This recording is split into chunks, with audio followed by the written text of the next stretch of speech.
मध्य प्रदेश में 60 विधायकों के टिकट कटने तय। कई सांसदों को भी विधानसभा में लड़वाएगी बीजेपी।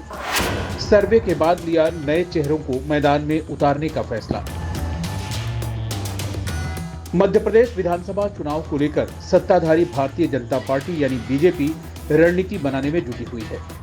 एक तरफ पार्टी 5 जन आशीर्वाद यात्राओं के जरिए मतदाताओं के बीच पहुंचने की तैयारी में है, वहीं दूसरी तरफ चुनाव जीतने के लिए रणनीति को अंतिम रूप देने में भी। बताया जाता है कि बीजेपी इस बार कई सांसदों को भी विधानसभा चुनाव में उतारने की तैयारी में है।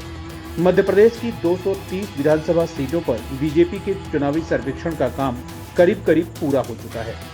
बताया जा रहा है कि बीजेपी उन सीटों पर विशेष ध्यान दे रही है जो इस समय पार्टी के कब्जे में है। ऐसी 127 सीटें हैं। इन सीटों पर पार्टी खासकर सर्वे करा रही है।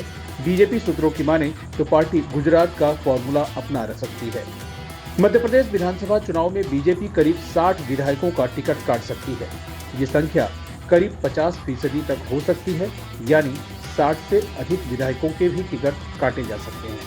अगर ऐसा होता है तो ये पहली बार होगा जब किसी पार्टी ने इतनी बड़ी संख्या में अपने मौजूदा विधायकों के टिकट काटे हों।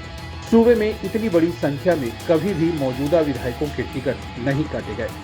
बताया जाता है कि बीजेपी विधानसभा चुनाव में 40% से अपेक्षाकृत युवा और नए चेहरों को मैदान में उतारने की तैयारी में है। सूत्रों के मुताबिक मध्य प्रदेश विधानसभा चुनाव के लिए बीजेपी की चुनावी रणनीति तैयार है। विधानसभा चुनाव के बाद बीजेपी लोकसभा चुनाव में 2019 का पिछला प्रदर्शन दोहराने की रणनीति पर काम कर रही है।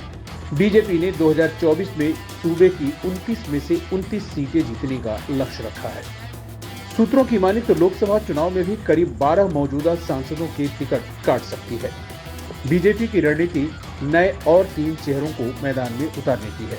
बढ़ती उम्र के कारण भी सांसद का टिकट कटने की संभावना है। बीजेपी लोकसभा चुनाव में भी विधानसभा चुनाव वाला फॉर्मूला ही अपनाएगी।